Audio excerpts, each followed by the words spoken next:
CSS transforms allow you to rotate, scale and skew elements. In the exercises site, I've opened rotate.html, which you can find in the Using CSS Transforms and Transitions folder of the course assets. At the time of recording this lesson, Dreamweaver CC doesn't have any dedicated tools for handling transforms, so it gives me an opportunity to show you how to access CSS properties that aren't listed in the CSS Designer. I've already embedded some style rules in the head of the page, and I've assigned the class of rotate left to the top image, rotate left, and the bottom image has the class of rotate right. I'm going to work in live view, so I'll turn on the live button. You can see that I've already added some padding to the images and a box shadow. And I'm going to use the transform property to rotate them in opposite directions to give them a more scattered look. I'll continue creating the styles in the head of the page, so I'll select Style in the Sources pane, and then I need to create a new selector for the Rotate Left class, so it's dot rotate left, and the transform property isn't listed in the CSS Designer, so in the Properties pane click the plus button to add a CSS property, and you need to use the WebKit vendor-specific prefix with transform at the moment, so hyphen, and then Dreamweaver immediately brings up a whole list of code hints. What we want is WebKit, continue typing, then another hyphen and TR for transform.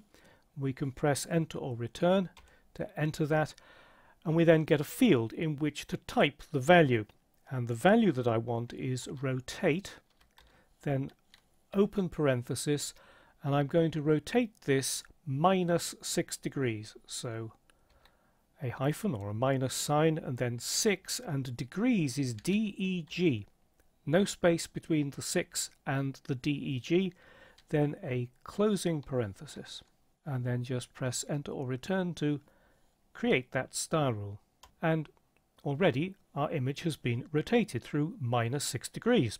You also need to create a vendor-specific prefix for Internet Explorer 9 and also to use the standard property. Now I could continue working by selecting the plus button again here, but actually this is a case where it's much quicker, much easier to go directly to the code. So if I right-click Rotate Left in the Selectors pane and then select Go to Code, it opens split view with the cursor immediately at that particular point. What I'm going to do is select that line, copy it to my clipboard, and then paste it twice. Then select the WebKit in the next one, change that to MS, and then delete the hyphen WebKit hyphen, so I'm left with the standard transform property. Because I'm already in the code, I'm actually going to create the rotate right class directly here in the code. So dot rotate right, I'm opening curly brace, and I've now got code hints. So if I press hyphen, I get these various code hints. Start typing WE, it gives me WebKit, press enter or return, that adds it, creates more code hints, TR for transform, just press enter or return, and now I get the code hints for all the various things that you can do with transform. So if I just type R, I get rotate, press enter or return, it adds it directly for me.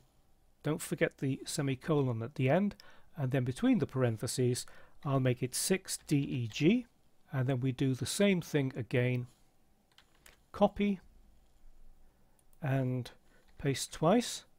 We need our closing curly brace there, and then change that to MS, and then remove that WebKit prefix. And there we are, we've got the rotate right, and if I click inside design view, it refreshes live view and it's rotated in the other direction. Rotating elements with the CSS3 transform property is quick and simple. Just set the property's value to rotate and specify the number of degrees of rotation between the parentheses using the DEG unit of measure. The transform property is supported by all modern browsers, but not by Internet Explorer 8 and earlier. So in older versions of Internet Explorer, these images will be displayed just normally.